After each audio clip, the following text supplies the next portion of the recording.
அளவு ஜாக்கெட் வச்சு ரொம்ப சிம்பிளாக கை அளவு எடுக்கிறது எப்படின்றத வந்து இந்த ஷார்ட்ஸில் பார்ப்போம். ஃபஸ்ட்டு 1/4 இன்ச் அளவுக்கு நான் எப்படி லைன் போட்டேனோ அதே மாதிரி போட்டுக்கோங்க. இப்போ கையோட நீளம், அந்த நீளத்தை வச்சுட்டு கரெக்டாக அந்த தையல் இணைப்புக்கான இடத்துல ஒரு மார்க்கு, தையல் நம்மளுக்கு 1/2 இன்ச்சு கிளாத்து எக்ஸஸாக தேவைப்படும், அதுக்கான இடத்துல ஒரு மார்க், 2 மார்க் பண்ணணும்.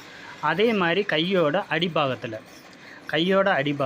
அப்படியே எடுத்து, அதாவது அளவு ப்ளவுஸை அப்படியே எடுத்து ஃபஸ்ட்டு மேல் பாகத்தில் கரெக்டாக அளவு வச்சு கரெக்டாக கிளாத்தை பிடிச்சிக்கிறணும். பிடிச்சிட்டு அதே அப்படியே ஸ்ட்ரெயிட்டாக இழுத்து நமக்கு முன்பாகத்தில் தையலுக்கான அளவு ஸ்பேஸ் விட்ருக்கோம், அந்த ஸ்பேஸு போட்ட இடத்துல கையோட அடிப்பகுதியை வச்சுக்கோங்க. வச்சுட்டு ஸ்ட்ரெயிட்டாக இழுத்து பிடிச்சிட்டு ஃபஸ்ட்டு தையல் இணைத்த இடத்துல ஒரு மார்க்கு, நம்மளுக்கு உள்ளே இணைக்கிறதுக்கு 1/2 இன்ச் கிளாத்து, அதுக்கான 2 மார்க்கையும் பண்ணிக்கோங்க. இப்போ என்ன பண்ண போகிறோன்னா, அந்த 2 மார்க் பண்ணியிருக்க 2யுமேவும் அப்படியே ஸ்ட்ரெயிட்டாக லைன் போட போகிறோம், அதாவது வளைவாக.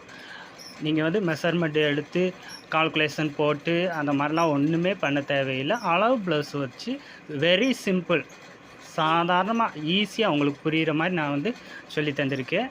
அப்படியே வச்சு ஒரு லைன் போடுங்க. லைன் போட்டுட்டு அதை அப்படியே கட் பண்ணி எடுத்துருங்க. ரொம்பலாம் நீங்கள் சிரமப்பட வேண்டியதே இல்லை. கை அளவு எடுக்கிறது ரொம்ப ஈஸி.